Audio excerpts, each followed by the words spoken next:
Let's begin and continue to daven that the sluice of our learning should help to bring back the last hostage on really, protect our soldiers and Am Yisrael, and bring an end to our wars and conflicts.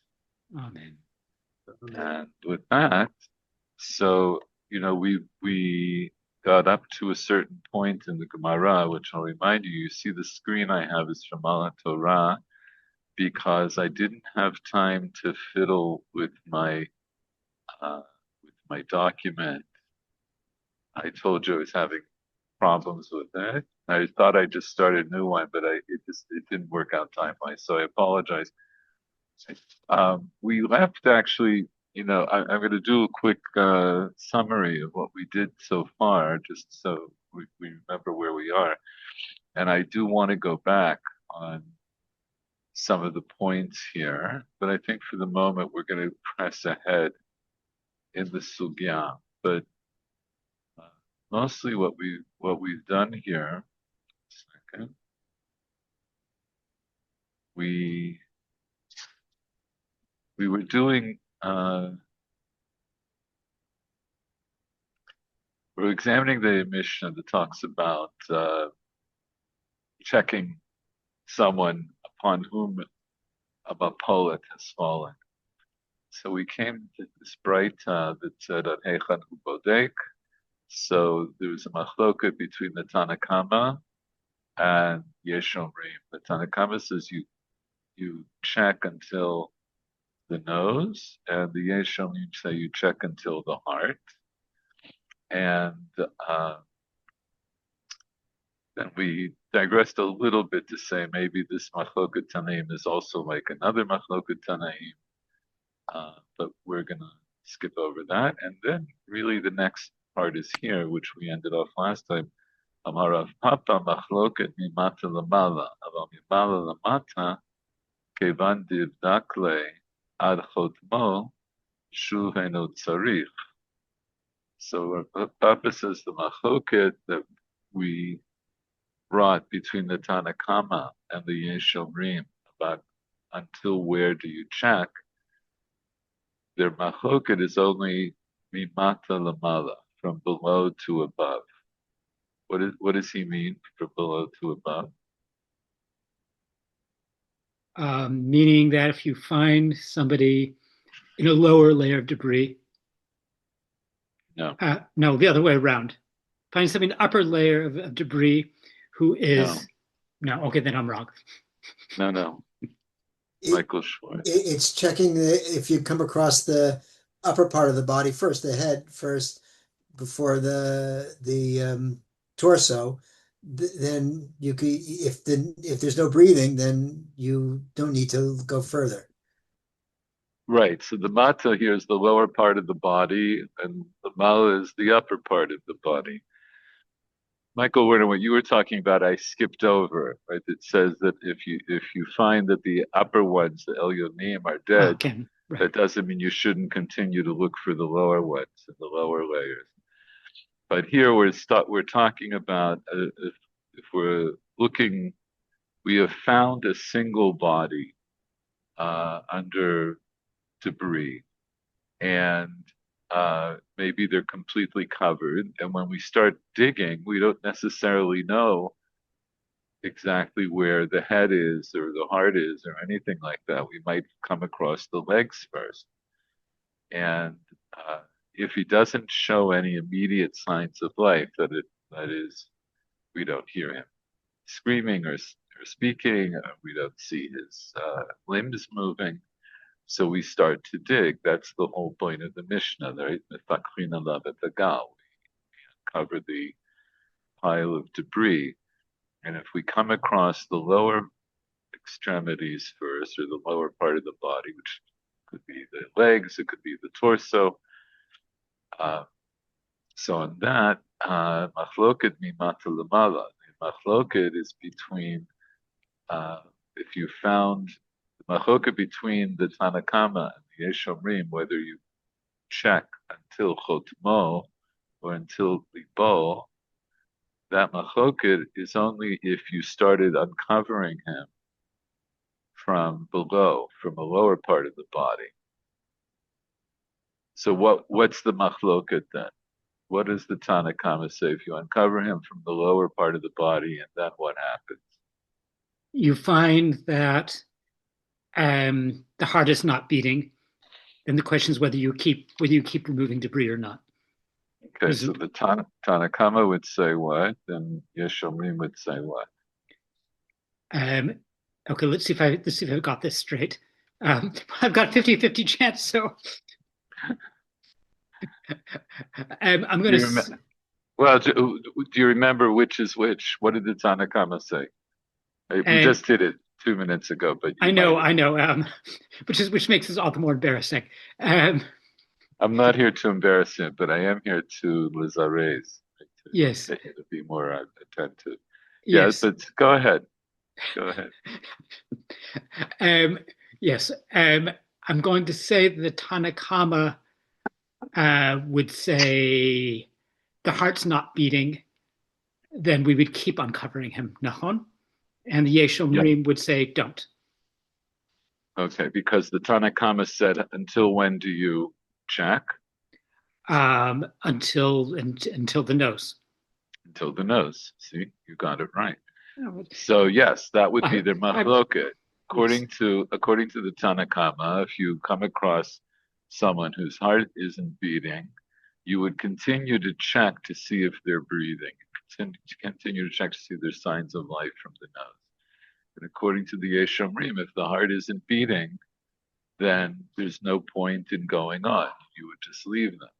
Aval milamala lamata, from upper to lower, kevan divdakle ad chotmo, from the up, if you uncover the upper part of the body and you're working your way down, as soon as you have checked the nose, shuv einot tzarich, and you don't need to check anymore. Michael Schwartz, why don't you need to check anymore? Because both opinions would hold that in that case that if there's no breathing, then the person's dead. Right. So and then we bring this proof which we didn't look at last time, and I want to go back and look at that a little bit more closely. But again, we're going to examine this whole part a little bit more. Well, not even a little bit. We're going to do this whole part in greater depth, but probably not tonight.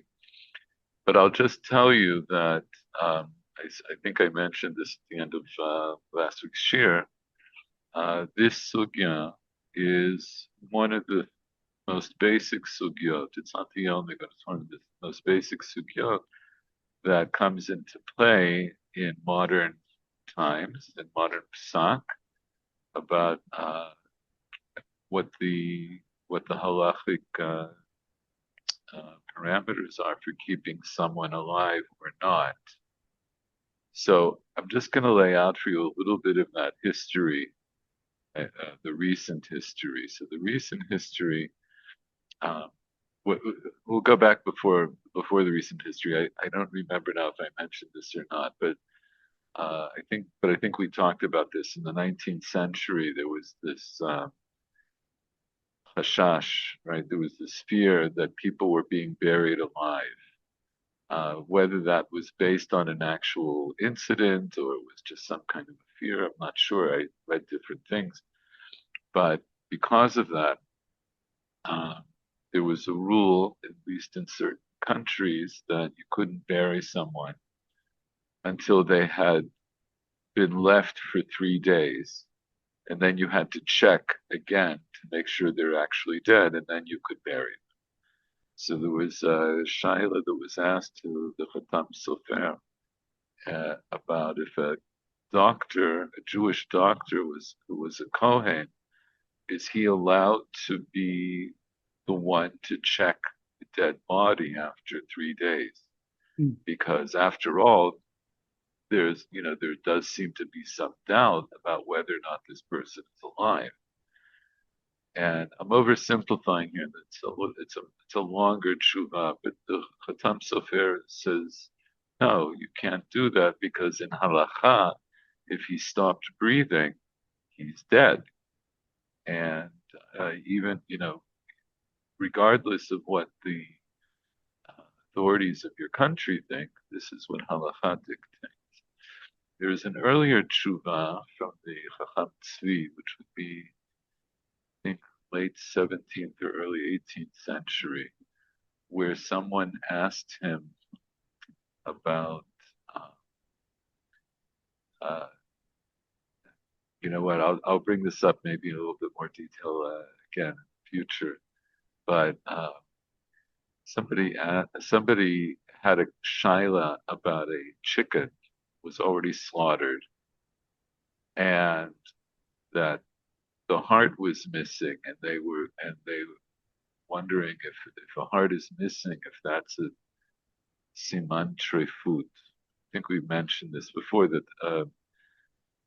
trefut in halacha is there are 18 signs of trefut. There's specific signs, and if an animal is deemed to be a trefa, then of course you're not allowed to eat it, even if it had been slaughtered kosher. So here you had a chicken that was slaughtered kosher, but when whoever was going to prepare it went to prepare it, they didn't find a heart. And so the person was asking, is that a siman trefut? And the Chacham Tzvi says it's impossible to have. It's something that seems quite obvious, but it wasn't obvious to the person asking the question. It says obviously, if you don't have a heart, the animal was never, the animal couldn't have been alive. The heart went missing, and we know there's actually a couple of shuvot there, but there was a circumstance where there was a cat nearby. And so we know more, we can assume what happened, but the idea that somebody could survive without a heart is, it's ridiculous. These truvot come into play in some of the modern discourse.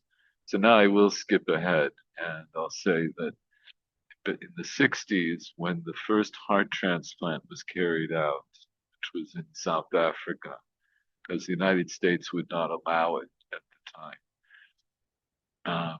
Once a heart transplant was shown to be something viable, it raised a lot of questions, not, both halachically, but also in the wider world about ethics. And the main reason is because in order to transplant a heart into someone who, you want to keep alive, you have to take a beating heart. You have to take it from somebody whose heart is still beating. There's a little bit of leeway on that even now, but leeway might like within like a minute or two. Like it can stop beating for a very, very short amount of time before it's no longer going to be viable for transplant. So one of the institutions that took this up as a question was at Harvard. I remember maybe the Harvard Medical School, I never remember. But it was an ethics question, and it was the medical ethics question, right? It's both things. And they came up with what are called the Harvard criteria. And these are criteria that this panel introduced to determine what constitutes death. At what point do we declare somebody to be dead? And they put out the idea that once someone is totally brain dead, and I'm just going to use the term like that. Of course, they go into more technical terms. But once the brain is totally dead, that the person is, for all intents and purposes, dead. And at that point, you can remove the heart and put it into somebody else. Uh, one of the ideas behind that is because once the brain stem is totally dead, you will no longer breathe spontaneously. The person can no longer breathe spontaneously. Uh, So, and there's criteria for figuring out if somebody's brain dead, and if, it can get very extensive. Usually, as a practical matter, you can usually determine it using some simple, neurologists know how to conduct simple tests where they can find out. But if there's some doubt, you can do certain kinds of brain scans to find out. But so what that meant was that once you had somebody whose whose uh, brain was dead, meaning that they stopped breathing spontaneously, but their heart could still be beating. So you could remove the heart and put it into somebody else. So this was, I, I don't know all of the history. I think it was somewhat controversial, but eventually I think was adopted pretty much widely in the United States. It allowed for heart transplants in the United States based on this criteria. And in the halachic world, of course, there was machlokas. And the machloket was that that maybe uh, the heart, maybe even in halacha, we have to wait for the heart to stop beating before declaring somebody dead.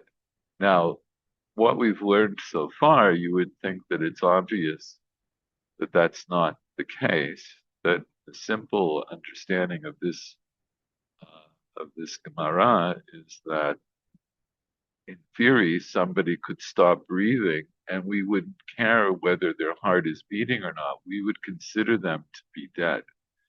But I'll just point out, and we will look at some of the more modern takes on this. But I will just point out that in our sugya, I could also say that our sugya is in a sense limited in terms of determination of death. That is, we're determining death in our sugya for the purpose of whether or not we will be Mechalel Shabbat to try to save this person.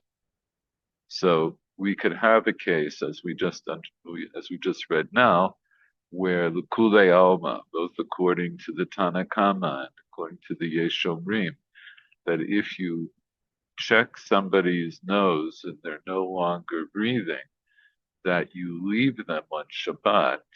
So it means that for the purposes of being Chalel Shabbat, I'm not going to do anything more. That's what I get out of this sugya. We will look at some other relevant sources, though, as we delve into this. So that's like a very quick and dirty summary of some of these issues. But I will, what I'll say is that this is a machloket ad hayom, and also maybe not to oversimplify, but generally speaking, you'll find more in parts of the Haredi world where they're machmir to say that somebody's heart has to stop beating before we can consider them to be dead. And in much of the non-Haredi world, they go the other way and they say that no, somebody, once they've stopped breathing spontaneously, we can assume that they are dead for halachic purposes. But again, in terms of determining the point of death, there are various halachic implications. So this is one of them. One of them is, am I going to be Mechalel Shabbat in order to save someone? If, for example, if they stopped breathing, what will that? So here we'll say, yeah, apparently if they stop breathing, I'm not going to be Mechalel Shabbat for them. But but you could ask the question, what if they stop breathing, but they still have a heartbeat? So based on our Gemara, I would say you still would be Shabbat for them. What are other halachic implications of knowing when somebody's dead or alive? There are other halachic questions that come up. I think I mentioned one last week. I mean, I suppose that, for questions of inheritance, that could be. It could, yes. That could be an issue. Yes. So can you Can you spell that out a little bit? And how would that make a difference? You may Yeah. not actually know, but you're right to bring it up. But go ahead.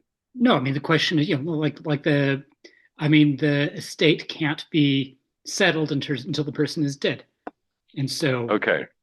All right. So they died now or they died tomorrow, but you're right. You can't start distributing the estate until they're dead.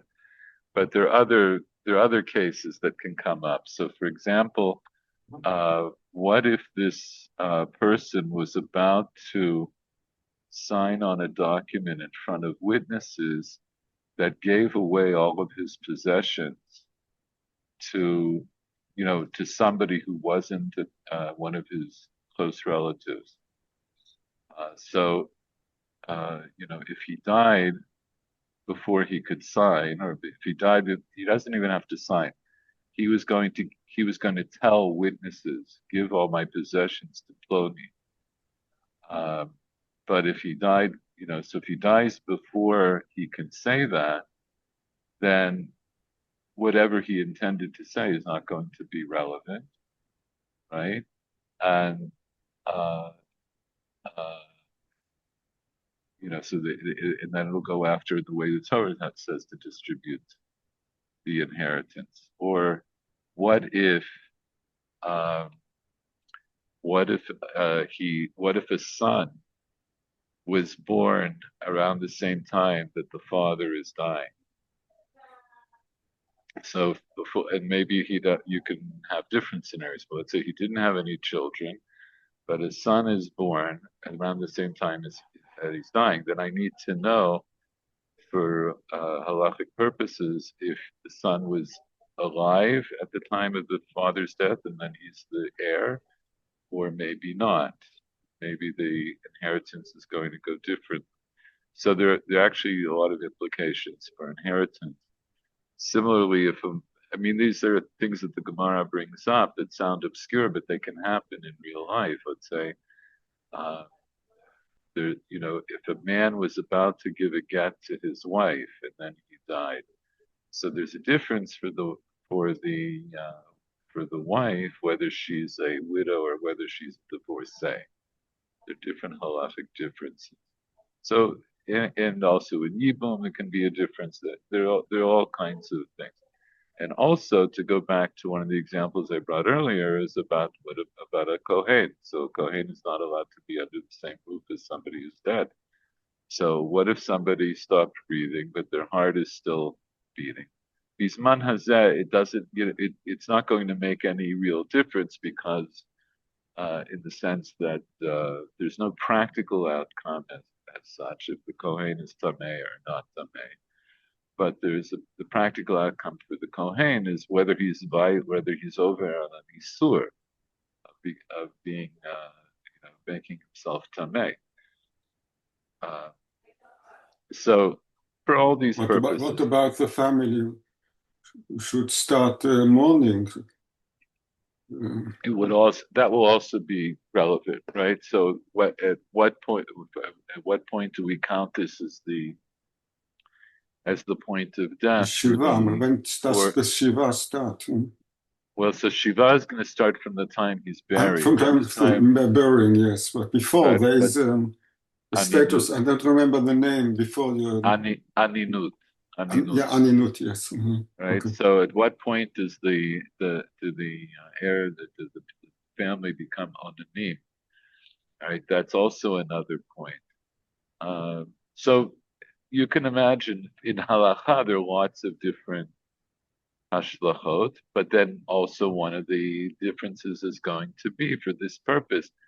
This person, let's say we have a person who stopped breathing, and a Jewish person stops breathing, but their heart is still beating, and they signed one of these documents that says, that I'm willing to donate my heart or any number of organs. But see, the other organs in a person's body, uh, I don't know all the details, but generally most of the organs of the body, even if the person has stopped breathing and their heart has stopped beating, most of those organs, if they are taken quickly, can be used, and some of them are even, put into banks to hold on to for when they might be used for transplant.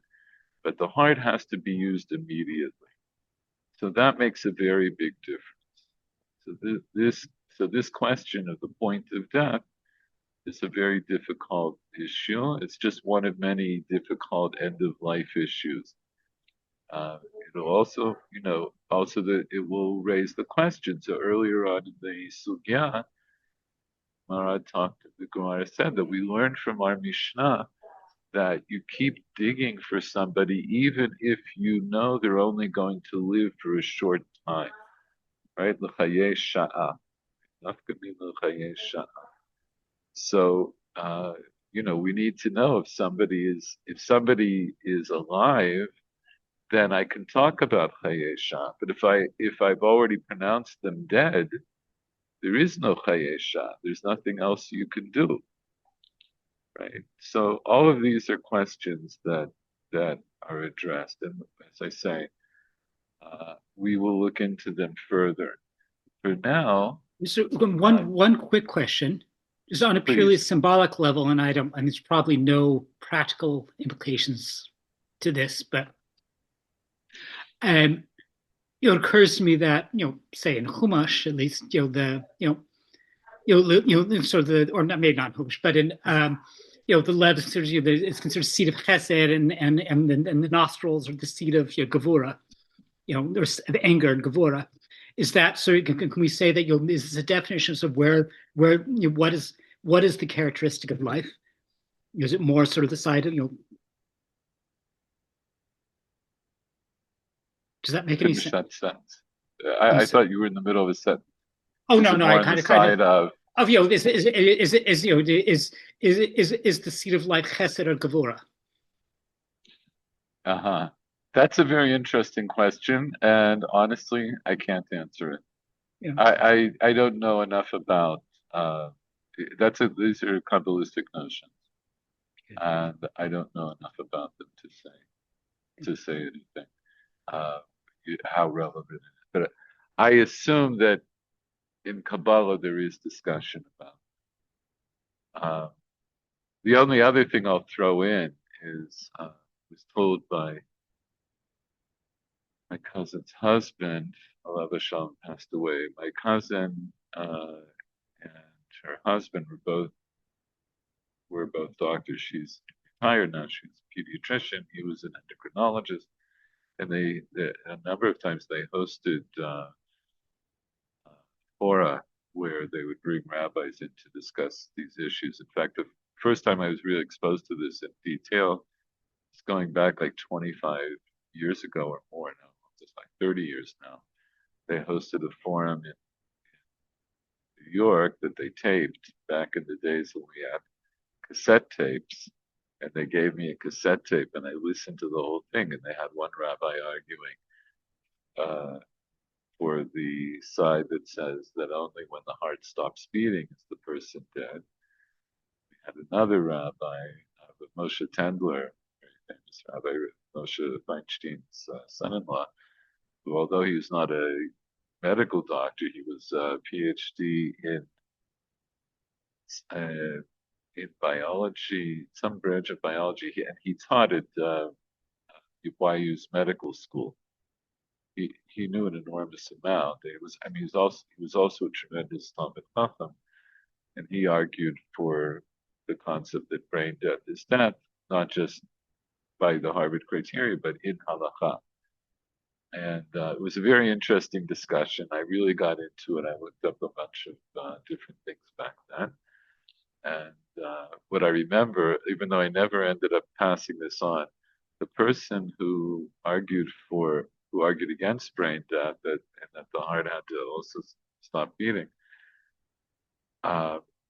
made, by my count, he made 13 errors, like really errors in terms of reading halachic sources, including the way he learned this sugya. Whereas Rabbi Tendler, I only found two questionable things. But all that to say, and who am I to say? But I mean, I had my sources. I always wanted to go back and ask them. Now it's too late. But um, the point is, it's very difficult. But what I was going to say is the husband, my cousin's husband, told me that um, even though this is not necessarily a halachic criterion, that uh, nurses who dealt with people who were dying and who had died, they felt, they had this sense that somebody wasn't dead until their heart stopped beating, that there was an air of life about them until the heart stopped beating. So that's a very subjective thing. But you can also imagine that if you're, let's say, if you're a nurse or you're a doctor, and let's say, you know that somebody is terminal, and if they die, maybe, and they've already said that they would donate their heart, uh, so are you going to be willing to go through the procedure to remove a beating heart, which is not a simple thing, right? Not everybody is necessarily going to be willing to do that. Reminded me of something else, which I can't remember. Okay, it'll come back. But yeah, it's in short, it's the whole thing. The whole thing is very, very difficult. The whole thing is very difficult, and When are also I you want to. allowed to disconnect a person from the life supporting So equipment? that's yes. I was actually just about that wasn't what I had forgotten, but I was just about to say something about that.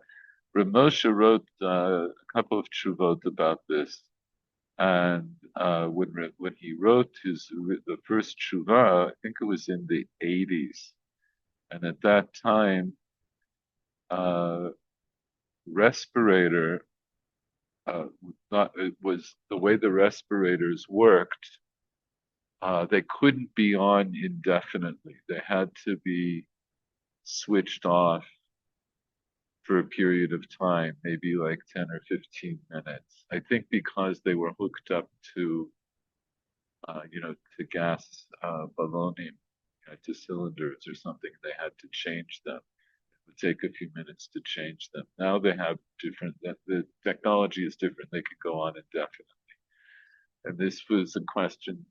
One of his chuvot, he says that what's the problem? What's the problem? Let's say you have somebody who's on a respirator, so they're still breathing, but you don't know if they're breathing spontaneously or if they're only breathing because of the respirator. And so this is just one detail, but he says that if that's the case, when the time comes that the respirator has to be removed from the person in order to get it ready again, that's when you check. You check to see if they're breathing spontaneously or not. But nowadays, we have respirators that go on indefinitely. So that question becomes a little more pointed. Uh, there's no end to the questions that come up here, but this is like I said, this is one of the most basic sugyot, but there are other sugyot that we examine since we're going to delve into this a little bit. So with that, hold on a second. Yeah. Okay. So Michael Werner, were you the first one here today, or Michael Schwartz? Michael Schwartz was the first one here today, so you get to start reading. So this is the Hemshech. This is right after what we just learned about Rav Papa, about the Machloket Mimata Lamala, Mimata. And here we're going to digress a little bit, and we're going to discuss. The Gemara is going to discuss what is the basis for saying that Pikuach Nefesh is Docha Shabbat. So Michael Schwartz, you can start reading. Kvar Haya. Ukvar haya Rabbi Yishmael, Rabbi Akiva, Rabbi Elazar ben Azariah, Malachin, Bederach, Levi HaSeder, Rabbi Yishmael ben No, Rabbi Elazar ben Azariah, Malachin Achareim, Nishala She'Allah Zo Bifnehem, minayin li kuach nefesh shedoche et Shabbat. Okay, so translate that. So, and it was that Rebbe Yishmael and Rebbe Akiva and Rebbe Eliezer ben Azariah were going on the way, and Levi Hasadar and Yes. that's the name, and Rebbe Yishmael, the son of Rebbe Eliezer ben Azariah, were going behind them, and it was asked a question in front of them, from where do we have? Is there a pekuach nefesh that pushes aside Shabbat? Right. So minayin is a term that we use to say what's this. It means literally where or from where. It means what's the source. The Like source. how do we know that pikuach nefesh is docha Shabbat? Right. We all think that. We all know. We all know that. But how do we know that? So they're asking, what's the source for this? So continue reading now. V'na'na Rebbe Yishmael v'amar im b'machteret yimtza haganav v'uma zeh safek al mamon ba safek al nafshot ba ushfichut damim v'tamei et haaretz v'gorim lishkina v'tisalech miYisrael nitan l'hatzilo b'nafsho kal v'chomer livkuach nefesh shedoche et Shabbat. Okay, so first, can you translate this?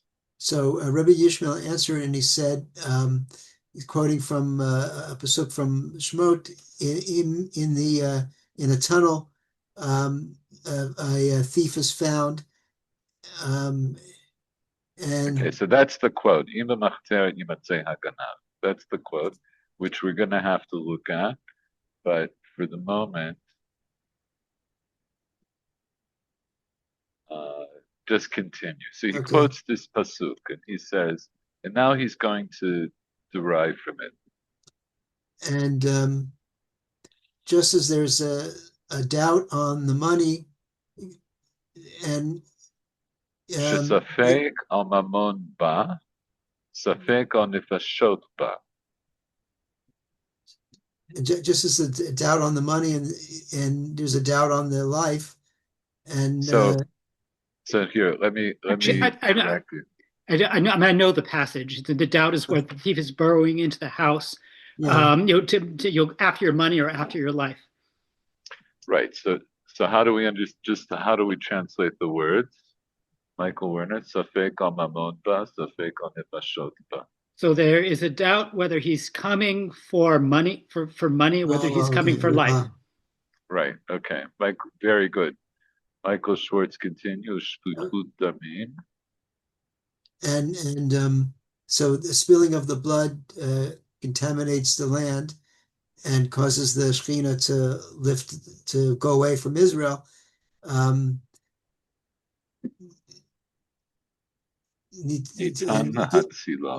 Given to I understand the words, but I don't understand the context. Given to save his soul, all the more so than that the pekuach nefesh, saving a soul, pushes aside Shabbat. Okay, so I think you did admirably under the circumstances, and let's remind ourselves about this pasuk, what he's trying to derive from it.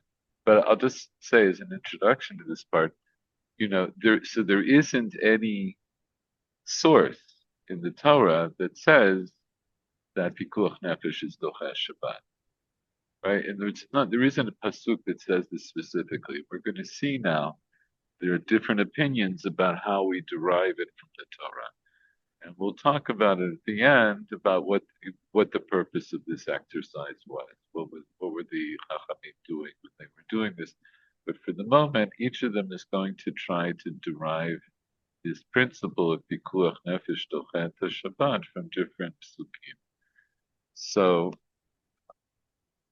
what's the case of the machteret? The machteret imatzeh ganav ukav amet ein lo damim. So what was going on? What was going on here? Just a second.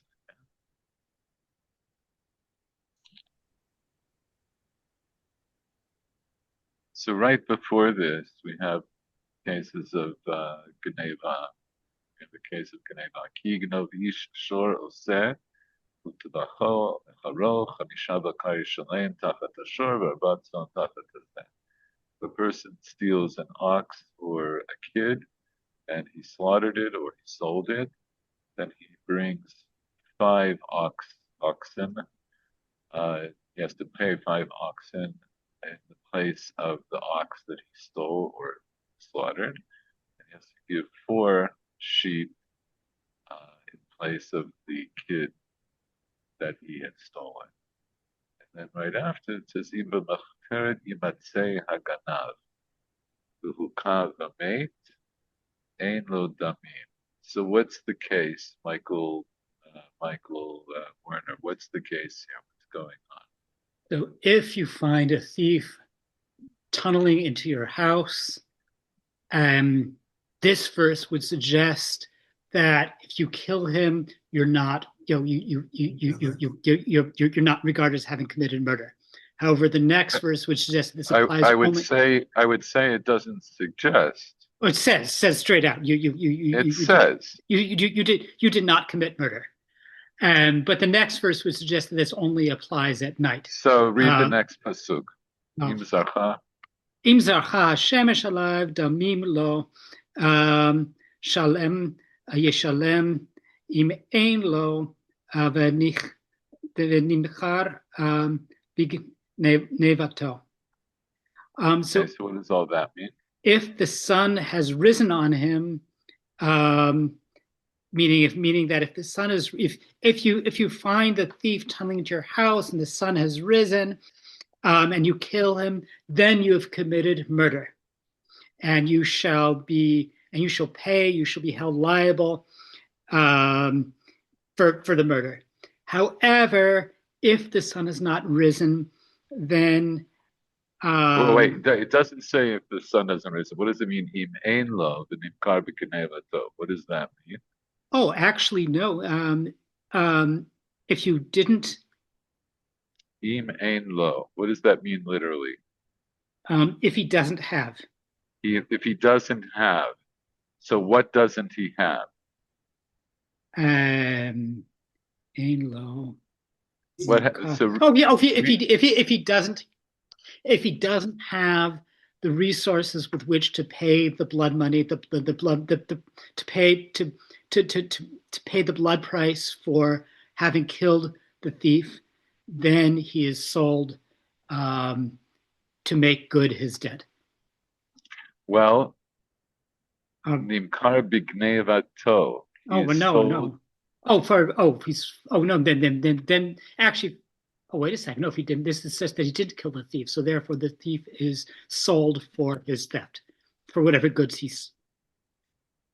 Oh no, this may just be applied to thief to theft, and this could apply to theft in general. If somebody, okay, never mind. You know what? No, but it's okay that you're a little confused because it's not, this pasuk isn't immediately clear. It's not immediately clear. So let's just look at the way Rashi understands it. So Rashi says, "Im b'machteret k'shehaya choteret habayit." Right? He's digging into the house, and so if this ganav, if this thief is digging into the house, and he is struck or he is smitten, and he dies, ein lo damim. So he does not have blood, and as you explained, Rashi says, "Ein zo retzicha." What it means practically is, if the Baal killed him, then that's not considered to be murder. Harehu kamet me'ikaro. It's as if he was dead from the beginning. In other words, he was, as it were, like a dead man walking. Kanli medchan Torah. And here the Torah teaches you. Im ba l'horgecha, hashkem l'horgo. If he came to kill you, you get up before him and kill him. V'zeh l'horchaba. And this one came to kill you. Shaharei yodehu, shein adam ma'amid atzmo, v'roesh nodlin mamono b'fanav. Because he knows that a person is not going to stand himself and watch when his property is being taken from in front of him. Lefichach al menat kein ba. Therefore, he came on that condition. In other words, he came with this assumption. She'im yamod ba hamamod kenegdo yahargenu. The thief came on the assumption that if he's confronted by the person whose property he's stealing, that the owner of the property is going to kill him. And so it means that he has already, in a sense, sacrificed his own life or given up on his own life. And that's why that's what Rashi means when he says earlier, Harehu kamet me'ikaro. It's as if he's dead from the start. That is, he's already forfeited his life if he's coming under these circumstances.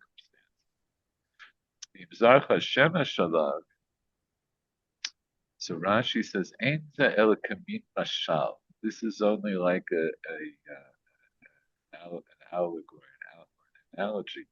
Im barur lecha, in other words, zarcha shemesh, meaning we don't mean literally. Rashi means to say we don't mean literally that this pasuk will apply only if the sun came up.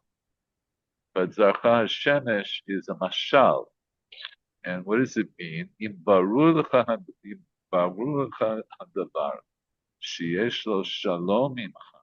If it's clear to you, this thing, that he's come in peace, kashemesh zeh shehu shalom ba'olam, like the sun that is peace in the world. That the sun is bright and it blinks light and it brings peace in the world. Came hashut lecha she'enu ba laharog. So then it's obvious to you that he didn't come to kill you. Afil ya'amod bal ha'amon kenegdo.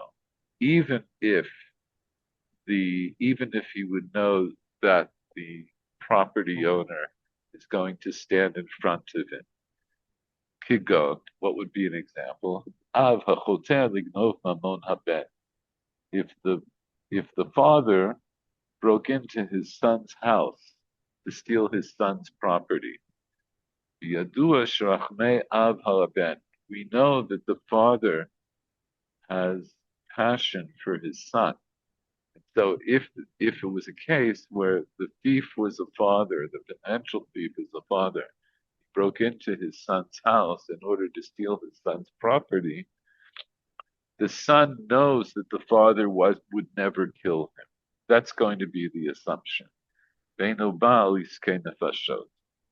Right? Because of the compassion that the father has for the son, we know that he didn't come to kill him. So in the first pasuk, we're talking about somebody for whom we don't have this assumption.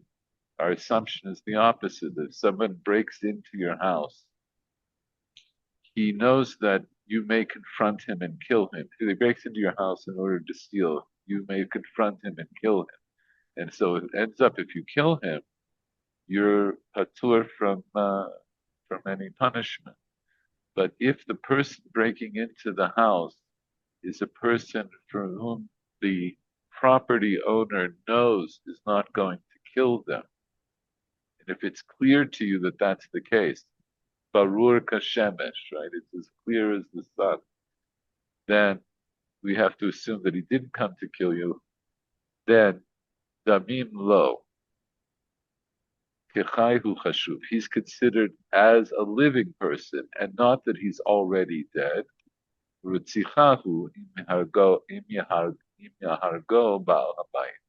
And this will be murder if the Baal Habayit kills him. Right? So Adkan Rashi is explained. Then the pasuk says, Shalem Yishalem, he must surely pay. Haganav, Mamon Sheganav, Ve'eno Chayav Mita. So the rest of the pasuk is talking about what happens if somebody stole and they weren't killed in the process. Right? Shalem Yishalem, then he surely must pay. If he doesn't have money to pay, then he will be sold uh, in his theft. He's going to be sold for the debt of his theft. Um, okay, I'm going to skip the next part, although we may come back to it. So, what do we get out of this idea that the person who comes, the ganav who comes b'machteret, we consider him to be, as it were, a person who's already given up on his life. So what does Rabbi Ishmael say?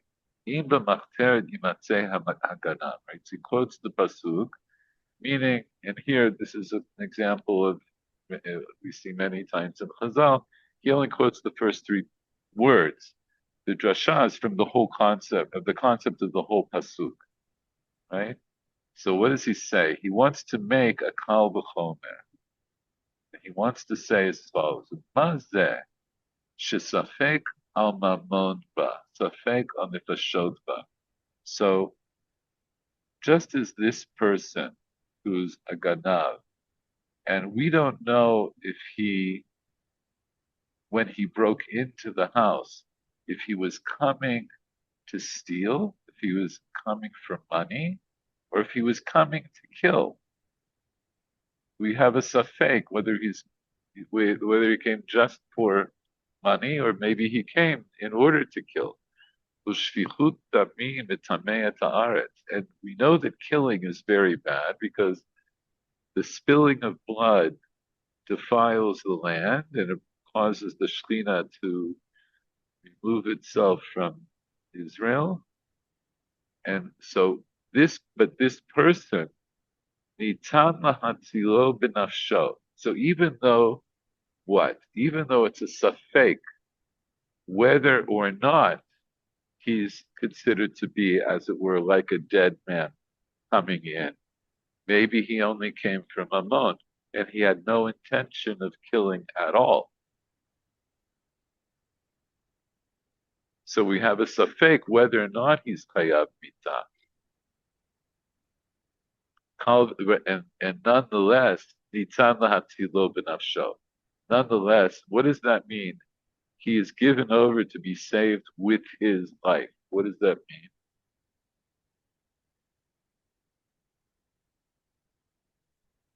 mean? It means that the person, the Balabite, can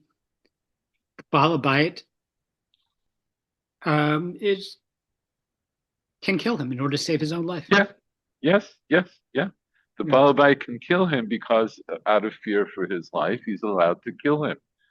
What do we mean he's allowed to kill him? Like we said, if he kills him, then ein lo damim. He's not chayav for ritzicha. So what's the point? That the Balabite, the Torah gives a mandate to the Balabite to kill this ganav just because of the safek that maybe the ganav might kill him. And the Torah does that despite the heavy cost of killing anybody. It's a heavy cost not just to the person who's killed, but to the world, right? Shichut damim is a terrible thing. It's mitameat haaretz. The gorem shlina shetistalek miYisrael. And nonetheless, the Torah gives him sanction to kill this person. So, kal v'chomer lefikuach nefesh shedoche et Shabbat. So all the more so that saving a life should push away the Shabbat. So Michael Schwartz, since you're nodding, so explain that. How do you understand that last part? So if under the doubt of the intruder that you can kill him, if you're allowed to kill him and with all its consequences, certainly Doche Shabbat is not nearly as bad as killing somebody, and therefore you can Doche Shabbat in order to save a life. Okay. Yeah. Very good. In other words, so if I am allowed to on the understanding that maybe I'm saving my own life. I'm allowed to kill someone who just besafek might kill me. Certainly, in other words, and of course, that's a huge isur. Shvichut damim is a terrible thing, like it says here, and we know from earlier in the Gemara that it's one of three averot for which I am yehareg ve'al yavor, right? That I'm supposed to sacrifice my own life rather than to transgress the isur of murder. And nonetheless, al safek nefashot, the Torah tells me that I'm allowed to kill someone in order to save my own life. Certainly, I should be allowed to. Certainly, the Torah would want me to be dochesh Shabbat in order to save a life. I'm curious about. I have one question. Is the word that want to be used allowed or required? So certainly for her nefesh, we're required to break Shabbat in order to save the life. And so in the case of the intruder, is it in the case of the intruder, are we allowed to kill the intruder? Or are we required to kill him if we feel that our lives are in danger? You know what? Okay, the way you pose that question very well, and I'm not going to try to answer it. Except to say I believe it means that what we know here. This is what we know it means. What we know it means is if you kill this person, you're not liable. You are not liable. Right. That much we know. Mm-hmm. Are you required to kill him? That's a very good question, and I'm not going to try to answer it right now. Right, and the implications are disturbing, possibly.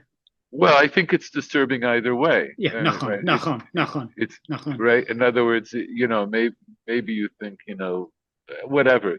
You know what? We could have a long ethical and halachic discussion about it, and I'm just going to leave it that it's a good question. It's an important question, and it's a good question, and maybe we will get into it later because it might still be relevant for what we're speaking about. Go ahead. Even though it sounds very Texan. Okay. All right. So this is Rabbi Yishmael's answer to the question. The question was,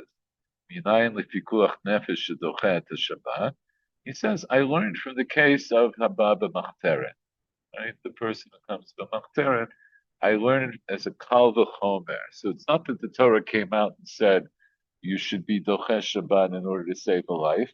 But if the Torah tells me that I'm not liable for killing somebody just besafek that he might kill me, certainly the Torah is going to tell me that I should be dochesh Shabbat in order to save a life. That's his basic argument.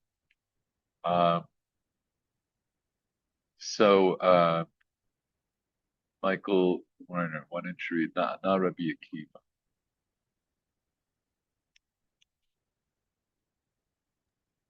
Na Rabbi Akiva v'amar v'chi yazid ish al re'ehu v'gomer me'im misbechi tikachenu lamut me'im misbechi v'lo me'al misbechi v'amar Rabba bar Amar Rabba bar Chana, Amar Rabbi Yochanan, Lo Shanu Ela Lehamit. Okay, and just, I'm sorry, continue. Aval Lehachayot Afilu Me'al Mizbechi. Afilu Me'al Mizbechi. Me'al Mizbechi. Umaze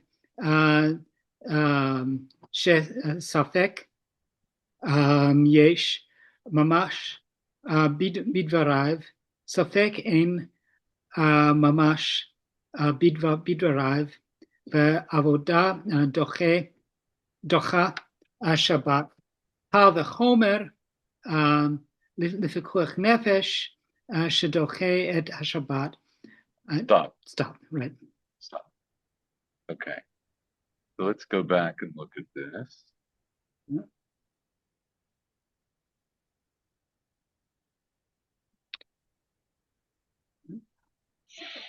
So this is Rabbi Akiva.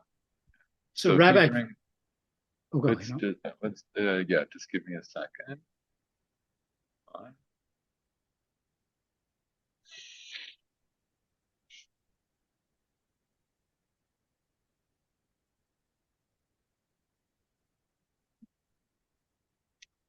Okay. Let's read a few psukim in Shmot. So this is, of course, from Parshat Mishpatim.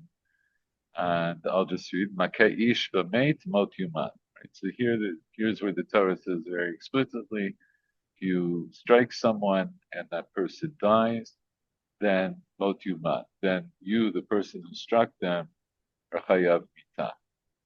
Vasher lo tzada v'ha'elohim inal yado v'stamti lecha makom asher yadus shama. Right? And that was not hunted, and God brought him into his hand. Like ina is the same root as the word ti'una that we have in modern Hebrew, accident. In other words, that circumstances brought him into his hand. The samti lecha makom, and then I gave you a place to flee to there. Right. So that would be the case of what if somebody for whom you didn't plan to kill, you didn't hunt them, but it happened that God brought about circumstances where you ended up killing somebody. So then I gave you a place to run to. Right? Those are the Arei Miklat. They're spelled out later in the Torah. Then we get to the pasuk that Rabbi Akiva quotes. Yazid ish areyehu lahargo va'arma. Me'im isbechi tikachenu lamut. So what does that mean? Does anybody translate that? If somebody,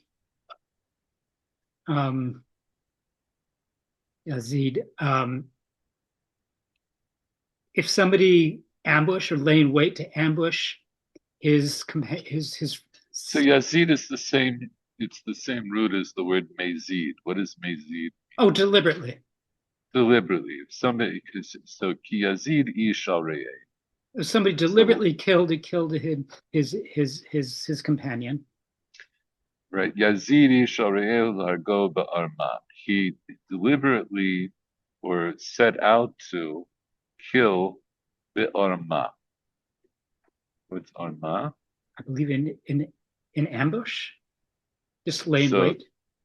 The nachash was arum. Oh, right, okay. Arum, so with cunning. Go arma. With cunning. You could with cunning, right? Or it could also imply.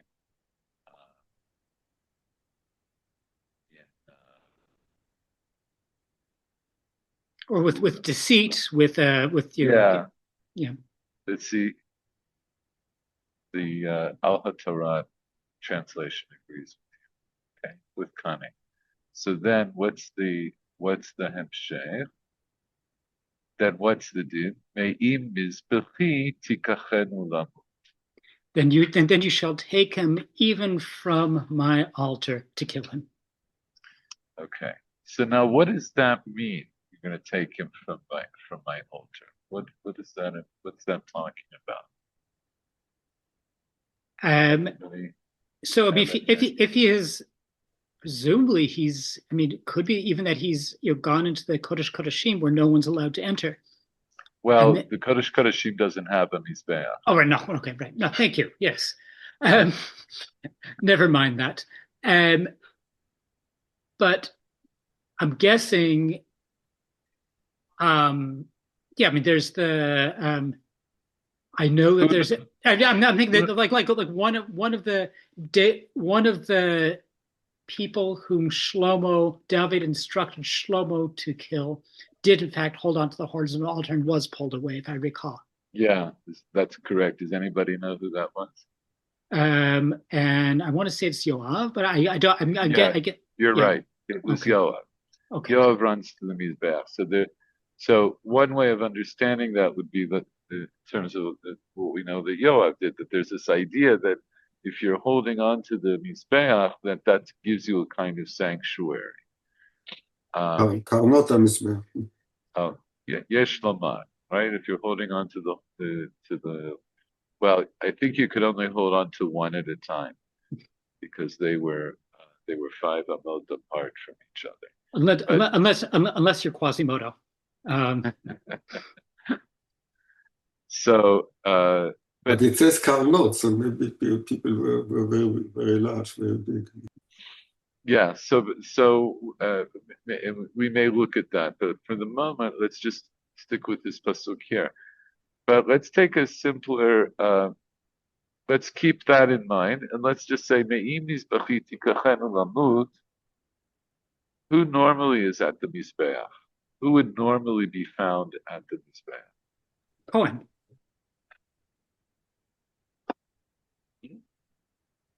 A Cohen.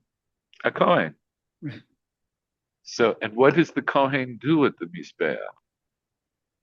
He brings among other. Well, I mean, he brings korbanot and takes care of all the things that are needed, and all the other ancillary tasks to bring the. Okay, so we'll just say generally that he does avodah, right? He does Right. avodat mizbeach at the mizbeach, whatever services need at the mizbeach. That's what the kohen is doing. So ki yazidi sharei legovi amah me'im mizbechi tekechenu lamud. I could understand that to mean that even if he's a kohen who is doing avodah, you have to remove him from the mizbeach in order to carry out his capital punishment. What does Rashi say? I'm going to skip the first Rashi. Yeah, we may come back to it, but we're going to stop soon. Me'im mizbechi, Rashi says, Ima ya kohen רוצה לעבוד עבודה, תיקחנו. If he was the Kohen and he wants to do service at the Mizbeach, you take him nonetheless for his capital punishment. Let's see how the Gemara, what does Rabbi Akiva want to derive from this pasuk? So Rabbi Akiva said, Ki yazid ish al re'ehu v'gomer, me'i mizbechi tikachanu lamut. So what is his diuk? Me'i mizbechi v'lo me'al mizbechi. From my mizbeach, but not from on top of the mizbeach, or from on the mizbeach. Ve'amar Rabba bar Chana, and yet that doesn't fall trippingly off the tongue, but Bar Chana was Rabba's father, and Rabba bar Chana was the son of Bar Chana, and he said, Amar Rabba bar Chana, Amar Rabbi Yochanan, Lo shanu ela lahamid. They didn't learn this except to put to death of Allah Hachayot, but in order to keep alive, afilu me al mizbechi, even from on the mizbeach. So what does that mean? So I'm gonna I'm just gonna because of time constraints, I'm just gonna inject here. So Rashi explains of Allah Hachayot kigon shiodel lamed zchut al adam shnidon beveit din lehareg. So, in other words, we start off with the idea that the person, this Kohen, who's at the Mizbeach, he's at the Mizbeach doing Avodah, or he wants to do Avodah, but nonetheless, the death penalty is going to supersede whatever chiyuv he has to do Avodah on the Mizbeach. So that's the plain understanding. The first understanding of the pasuk that Rabbi Akiva quotes. So Rabbi Akiva quotes that pasuk, and then the Gemara explains a little bit more by bringing in the statement of Rabba bar Chana in the name of Rabbi Yochanan, because of course they're coming much after Rabbi Akiva, but they're interjecting part of what Rabbi Akiva is implying. What are they implying? What's he implying? Lo shanu el lahamit. They didn't learn that you have to remove the Kohen from the Mizbeach except to put him to death. It's the only reason that, not the reason that the Torah says that you remove him from the Mizbeach is that he's Chayav Mitah. You have to remove him from the Mizbeach. Me'im Mizbechi, im Kohen hu shabal avod avodah. Right, the way Rashi learned in the Pasuk. But the lo me'al mizbechi, me'im mizbechi. If he's a kohen, you remove him. The lo me'al mizbechi. What does that mean? Hitchil ba'avodah. If he started to do the avodah, ein mafsik lavo lidah, ela mashlim avodato. Right. So we don't remove him if he's already in the middle of doing avodah. We don't remove him, but he finishes whatever avodah he can. But then the whole thing is qualified by Rabbi Bar Yochanan. Yochanan, he says, we didn't learn this din about removing the Kohen from the Mizbeach except to bring him to be judged for capital punishment. But what about the Hachiyot? What if the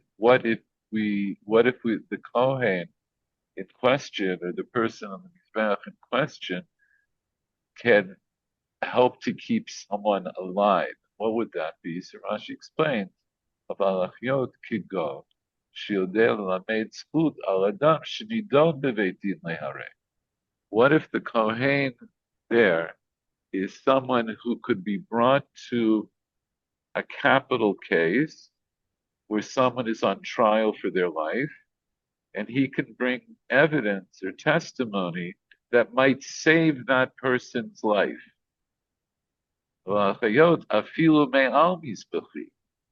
So there, I remove him even if he's in the middle of doing avodah, right? Because he could save somebody's life.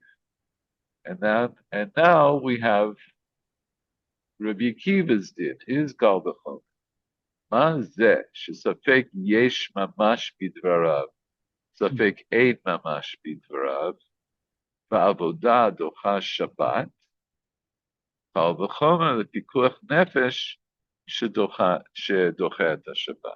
So Michael Werner, do you want to try to explain that? Can you translate this? Safek yesh mamash bidvarav, safek ein mamash bidvarav.